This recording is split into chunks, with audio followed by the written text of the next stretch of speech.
o Congresso aprovou primeiro eu queria analisar o projeto do Legislativo, porque teve um aumento grande de salário e teve um aumento, assim, maior que a inflação, e teve também um aumento do que a gente chama dos penduricalhos, né? Quer dizer, essa coisa de 3 dias e 1 dia de folga, ou pode reverter em salário que não paga imposto de renda e que pode ser acima do teto. Tudo errado nesse projeto. E apareceu de repente sem a sociedade a discutir. Eu queria que a senhora explicasse a sua opinião sobre esse projeto. Olha, na verdade, como você falou, esse é um projeto que foi apresentado pela Câmara, né, aprovado ali na Câmara também, não passa pelo Executivo isso, a gente também não tinha ciência desse projeto até ele ser apresentado ontem. Na nossa visão, de fato, a gente imaginava que teria um reajuste esse ano para os servidores do Legislativo, porque eles não tinham tido, né? Eles tiveram um que foi para os 3 primeiros anos do mandato atual do presidente Lula, não tinham tido para 26. Então, a gente imaginava que eles iam apresentar algum projeto. A parte que complementa, né, de indenizações, na nossa visão, a gente já vem discutindo isso há algum tempo, né? Acho que desde o início do mandato, quando eu apresentei pela primeira vez o pacote de coisas que a gente pensava em fazer na área de gestão de pessoas, eu trouxe a questão dos supersalários, principalmente do que é possível pagar acima do teto ou não. E a gente ainda não conseguiu ter, entre os 3 poderes, que eu acho que precisa ter, um consenso sobre o que pode ou não ser pago acima do teto salarial. Tem, por exemplo, férias, 13º, já são coisas tradicionais que se paga acima. Mas a gente tem uma discussão grande de o que são indenizações de fato que podem ser pagas. Eu acho que o fato da gente ainda não ter chegado a um consenso sobre isso permite que os poderes apresentem projetos como esse que acabam gerando uma indenização que pode sim ser paga acima do teto. Mas eu acho que ainda falta a gente chegar num consenso sobre isso. Por que é tão difícil estabelecer uma regra para acima do teto? A lei estabelece que aquele é o teto. Então, o ministro Fernando Haddad apresentou uma proposta para acabar com o acima do teto, e isso não foi analisado no Congresso. É a proposta também do deputado Pedro Paulo, quer dizer, não se consegue fazer que a lei seja cumprida, e a cada momento, agora, é mais uma forma de burlar a lei do teto. O que a gente propôs, né, no final do ano passado foi justamente porque a Constituição fala que pode ter indenizações, podem ser pagas acima, mas diz que terá uma lei que fará a definição do que pode ou não ser pago. A gente, no final do ano passado, propôs que fosse uma lei complementar, porque o que estava acontecendo? Tem resoluções de conselhos que são equivalentes à lei. Então, você conseguia administrativamente criar indenizações que legalmente poderiam ser pagas acima do teto. E a nossa proposta foi, não, vamos botar numa lei complementar, a gente pactua o que pode ser feito e vamos, então, definir e para essa discussão e não tem mais. Aí, para o que está autorizado, pode ser pago, o que não está, não pode. Isso a gente não conseguiu avançar no Legislativo, né? Na época, quando foi aprovado o projeto, voltou a ser uma lei ordinária, não uma lei complementar como a gente gostaria. E o projeto que está hoje no Senado, ele não é um projeto bom. Né? Teve um projeto original do Senado que a gente achava razoável, quando ele foi para a Câmara, isso não nesse mandato, né, anteriormente, ele foi muito ampliado quando voltou para o Senado e está para ser votado no Senado, pode ser votado, né, no Senado, mas na nossa visão o projeto que está lá ele é muito amplo. No ano passado também o PT pediu para que a gente apoiasse eles a apresentar um projeto, a gente apoiou o PT na formulação de um projeto que fizesse isso, mas a minha sensação, eu tenho falado sempre isso, né, essa discussão precisa sentar os 3 poderes e poder chegar a um consenso, coisa que a gente não conseguiu fazer ainda, infelizmente, né, nesse atual mandato. É uma coisa que a gente está tentando, tem dialogado com os 2 poderes, principalmente, para que a gente chegue, mas como tem muitas diferenças entre cada poder, a gente não consegue chegar. Mas eu queria só falar do Executivo Federal. O Executivo Federal, a gente tem 99% ganhando abaixo do teto sempre. Assim. A maior parte das carreiras do Executivo Federal também são salários muito longe do teto. A gente tem só 0,9% que tem abate-teto. E no Executivo Federal, isso já foi pacificado há muito tempo, são pouquíssimas coisas pagas de fato, são só o que é previsto em lei ou na Constituição, que de fato é pago acima do teto. Então a gente tem um controle muito grande no Executivo Federal. Por isso que a gente mas em outras esferas, né, municipal, estadual, no legislativo e também estadual e municipal tem coisas que são pagas acima. Então a gente tem discutido muito da necessidade de sentar. Agora eu penso muito na reforma tributária, né, Miriam, que a gente demorou, quanto tempo a gente demorou para chegar na reforma tributária que a gente conseguiu aprovar nesse mandato.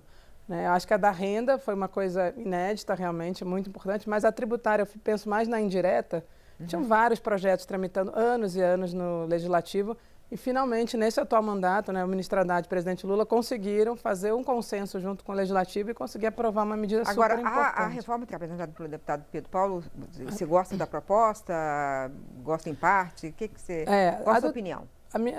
A que o deputado Pedro Paulo apresentou tem méritos, tem coisas interessantes, mas a gente não concorda com tudo, né? Eu acho que naquele momento, quando ele montou-se o GT, eu tinha muito conversado com o presidente Hugo Mota no início do ano passado, quando a gente tinha apresentado um projeto de reestruturação nessa área de gestão de pessoas, mostrando para ele que o nosso projeto tinha muitas coisas na linha de uma reforma administrativa. A gente não chama de reforma administrativa, que foi uma coisa que desde o início do governo a gente chamou de transformação do Estado.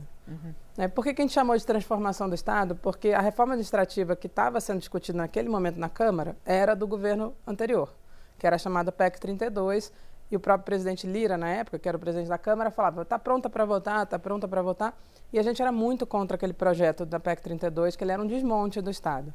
Então, quando o presidente me convidou, eu assumi, a gente criou uma Secretaria Extraordinária de Transformação do Estado, que é o secretário Chico Gaetani, muito conhecido, ele é um professor da área, um servidor público, né, já, na verdade, aposentado. Eu chamei ele de volta, ele estava já numa vida mais acadêmica, até eu chamei ele de volta. Ele era, inclusive, do Ministério do Meio Ambiente, né? Ele foi secretário executivo do Ministério do Meio Ambiente, ele tem um conhecimento incrível de administração pública, eu chamei ele e a gente conseguiu fazer mais de 50 medidas em 3 grandes áreas, né? A gente trabalhou muito na área de gestão de pessoas, a gente trabalhou muito na área de organizações, com várias medidas importantes, na área de compras públicas, na área de serviços compartilhados, na área de patrimônio da União e na área digital, que na nossa visão é o grande potencial de uma melhoria de serviço para a população gigantesco. Então, a gente já tem mais de 50 medidas, muitas legislativas, então a gente contou muito com o apoio da Câmara e do Senado para aprovar medidas legislativas nessa área. Então, você faz pequenas mudanças que, no conjunto,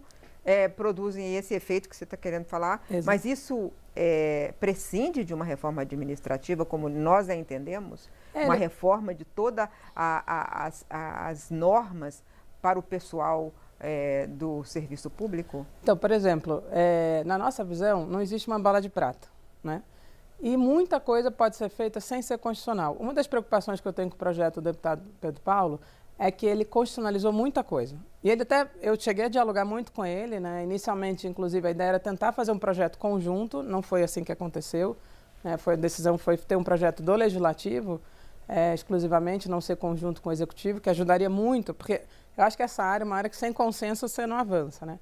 Mas a gente dialogou muito. E ele me mostrava assim, olha, eu puxei uma portaria de vocês, peguei o texto integral e botei na Constituição. Eu falei, deputado, a gente não acha que esse texto deveria estar na Constituição.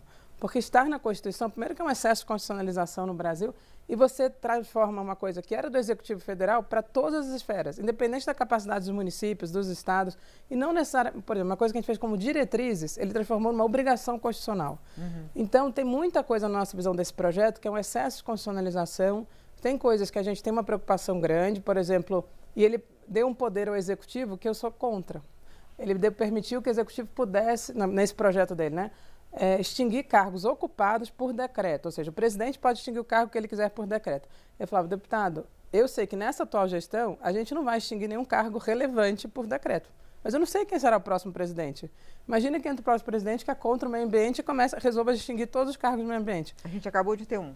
Exatamente. Então, assim, eu acho que ele falou, mas eu estou dando poder ao Executivo. Eu falei, mas eu acho que o Executivo não deve ter esse poder. Existem poderes diferentes para ter esse contrabalanço.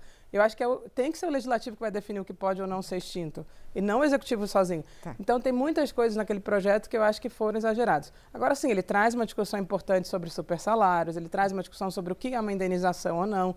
Tem coisas interessantes no projeto.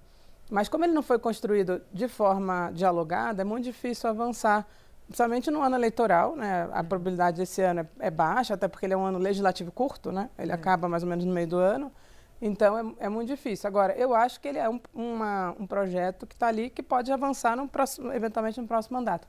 Mas eu queria insistir nisso, que tem muita coisa possível ser feita sem ser por meio da Constituição. Tá certo. Eu queria voltar às decisões de ontem do Congresso, porque ele aprovou um projeto para ele mesmo, né? Um projeto de aumento excessivo, na minha opinião, porque se a inflação foi 4,5%, você ter 9% de aumento, né? 9 parece Sim. pequeno, no contexto não é. Sim. E, além disso, isso não é o mais grave, mas é esses penduricalhos todos. Uhum. Mas a gente já falou sobre isso. Mas, ao mesmo tempo, foi aprovado um projeto do Executivo, que também aumenta salários e que cria cargos no Ministério da Educação, de educadores, eu vi que, felizmente, é mais educadores do que atividade meio, e também no Ministério de Gestão e Inovação.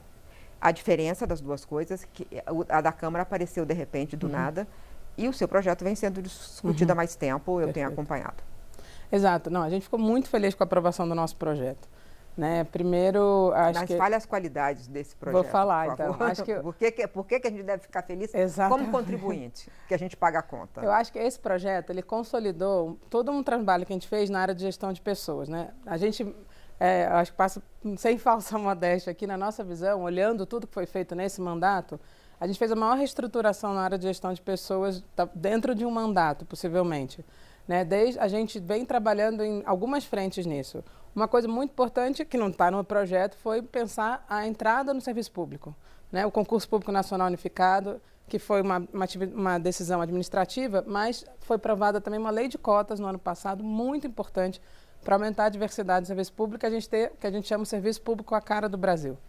Depois, a gente fez um grande processo de reestruturação de carreiras, numa lógica muito alinhada com o que sempre foi dito. O que a gente fez? A gente alongou carreiras. A gente tinha só 30% das carreiras no serviço público, tinham 20 níveis, ou seja, demoravam 20 anos para chegar ao topo.